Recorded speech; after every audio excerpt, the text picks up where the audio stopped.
ശബരിമല സ്വർണ്ണക്കൊള്ള കേസിൽ അറസ്റ്റിലായ തിരുവിതാംകൂർ ദേവസ്വം ബോർഡ് മുൻ പ്രസിഡന്റ് എ പത്മകുമാറിനെതിരെ ശക്തമായ തെളിവുകൾ. പോറ്റിയുമായി പത്മകുമാറിന്റെ ബന്ധം തെളിയിക്കുന്ന രേഖകൾ SIT കണ്ടെത്തി. വീട്ടിൽ നടത്തിയ റെയ്ഡിൽ സാമ്പത്തിക ഇടപാടുകളുടെ രേഖകളും കണ്ടെത്തി. ശബരിമല സ്വർണ്ണക്കൊള്ളയുമായി ബന്ധപ്പെട്ട് ദേവസ്വം ബോർഡ് കേന്ദ്രീകരിച്ച് മുഖ്യ ആസൂത്രണം നടത്തിയത് എ പത്മകുമാർ ആണ് എന്ന് SITക്ക് വ്യക്തമായി. അതിന്റെ അടിസ്ഥാനത്തിലാണ് പത്മകുമാറിനെ അറസ്റ്റ് രേഖപ്പെടുത്തുകയും ജുഡീഷ്യൽ കസ്റ്റഡിയിൽ വിടുകയും ചെയ്തത്. ഇനി പത്മകുമാറിനെ ചോദ്യം ചെയ്യലിന് മുൻപ് പത്മകുമാറുമായി ബന്ധപ്പെട്ട് പ്രധാനപ്പെട്ട തെളിവുകൾ ശേഖരിക്കുകയാണ് SIT. അതിന്റെ ഭാഗമായിട്ടാണ് ഇന്നലെ പത്തനംതിട്ടയിൽ ആറന്മുളയിൽ പത്മകുമാറിന്റെ വീട് കേന്ദ്രീകരിച്ച് പരിശോധന നടന്നത്. ഏതാണ്ട് 12 മണിക്കൂറോളം ആ പരിശോധന നീളുകയും ചെയ്തു. അർദ്ധരാത്രിയോടെയാണ് പരിശോധന അവസാനിച്ചത്. ഈ പരിശോധനയിൽ ഉണ്ണികൃഷ്ണൻ പോറ്റിയും പത്മകുമാറും തമ്മിലുള്ള ബന്ധത്തിന്റെ കൂടുതൽ തെളിവുകൾ അന്വേഷണ സംഘത്തിന് ലഭിച്ചു. പ്രത്യേകിച്ച് സാമ്പത്തിക ഇടപാടുകൾ സംബന്ധിച്ചുള്ള വിവരങ്ങളാണ് ലഭിച്ചത്. അതിനൊപ്പം തന്നെ ഈ 2020 കാലഘട്ടങ്ങളിൽ പത്മകുമാറും പോറ്റിയും ചേർന്ന് വലിയ തോതിൽ റിയൽ എസ്റ്റേറ്റ് ബിസിനസ് നടത്തി എന്നുള്ള വിവരങ്ങളും ലഭിച്ചിരുന്നു. അതുമായി ബന്ധപ്പെട്ട രേഖകൾ വീട്ടിൽ നിന്ന് പിടിച്ചെടുത്തിട്ടുണ്ട്.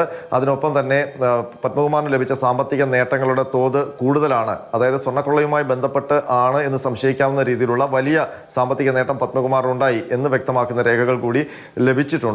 അതിനൊപ്പം തന്നെ പത്മകുമാറും ഉണ്ണികൃഷ്ണൻ പോറ്റിയും തമ്മിൽ അഗാധമായ ബന്ധമുണ്ടായിരുന്നു എന്നുകൂടി SITക്ക് വ്യക്തമായിട്ടുണ്ട്. അത് വീട്ടിൽ നടത്തിയ പരിശോധനയിലും വ്യക്തമായി. കാരണം പത്മകുമാർ ദേവസ്വം ബോർഡ് പ്രസിഡന്റായിട്ടിരുന്ന കാലഘട്ടങ്ങളിൽ ഉണ്ണികൃഷ്ണൻ പോറ്റി സ്ഥിരമായി പത്മകുമാറിന്റെ ആറന്മുളയുള്ള വീട് സന്ദർശിക്കുമായിരുന്നു എന്ന് അവിടെ നിന്ന് വിവരം ലഭിച്ചു.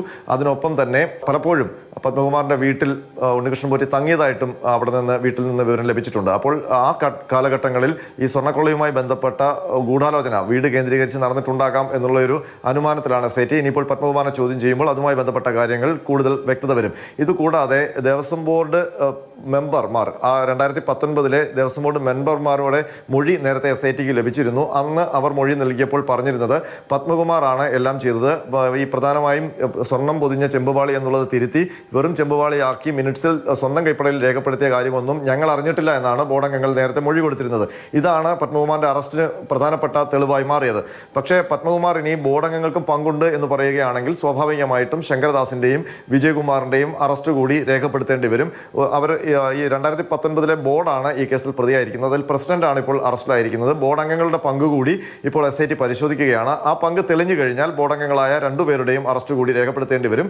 ഏതായാലും ഈ സ്വർണ്ണക്കൊള്ളയുമായി ബന്ധപ്പെട്ട ഏറ്റവും പ്രധാനപ്പെട്ട ഒരു ഘട്ടത്തിലേക്കാണ് അന്വേഷണം കടക്കുന്നത്. അതിൽ തന്നെ തിങ്കളാഴ്ച പത്മകുമാറിനെ കസ്റ്റഡിയിൽ വാങ്ങി ചോദ്യം ചെയ്തു തുടങ്ങുമ്പോൾ വലിയ വലിയ വെളിപ്പെടുത്തലുകൾ ഉണ്ടാകും എന്ന് തന്നെയാണ് പ്രതീക്ഷിക്കുന്നത്. ആരോപണ വിധേയരായി വരുന്ന ആൾക്കാരെയൊക്കെ ചോദ്യം ചെയ്യേണ്ടി വരും.